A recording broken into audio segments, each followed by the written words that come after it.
Sur le microcontrôleur Microbit est directement intégré 4 capteurs, un capteur de température, un capteur de luminosité, on a, alors précisé au dos, un capteur boussole et un accéléromètre. On va utiliser justement cet accéléromètre pour faire une sortie graphique avec l'éditeur MU des données de ce capteur. Donc on importe ma bibliothèque from microbit import to write through.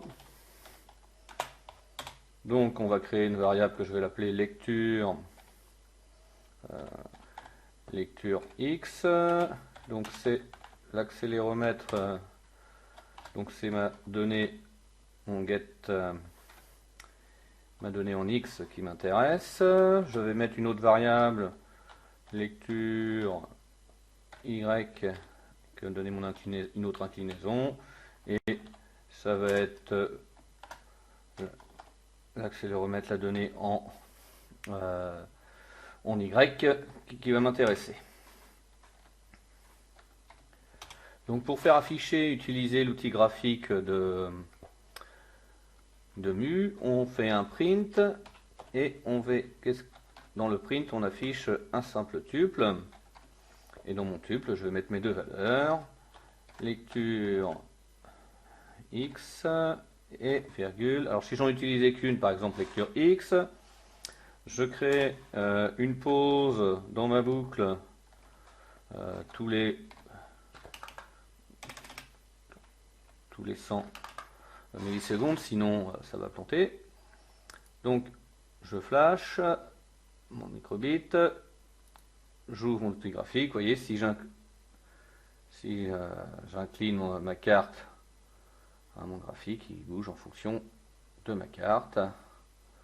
Alors ça varie de 1024 à moins 1024, on peut faire afficher les données. Voilà.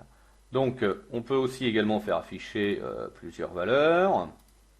Alors si je veux afficher plusieurs valeurs, alors quand on veut afficher qu'une seule valeur, on le met dans un tuple, on n'oublie pas la virgule. Si je veux afficher deux valeurs, je mets lecture Y, je reflash la carte, c'est mon graphique, donc j'ai bien, donc ici j'incline selon X et j'incline selon Y. Vous voyez, il y a plusieurs éléments en fonction de l'inclinaison qui bougent. On peut voir les données.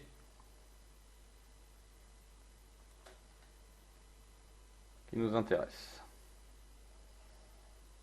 Donc si jamais on avait oublié dans la boucle de mettre une pause, il va y avoir trop d'informations qui vont arriver sur l'éditeur MU et vous allez avoir un message d'erreur, exemple. Je flash ma carte. Si j'essaye, alors pour le moment tout fonctionne très bien parce que les données elles sortent pas. Si justement je les fais sortir, voilà, inondation des données détectée.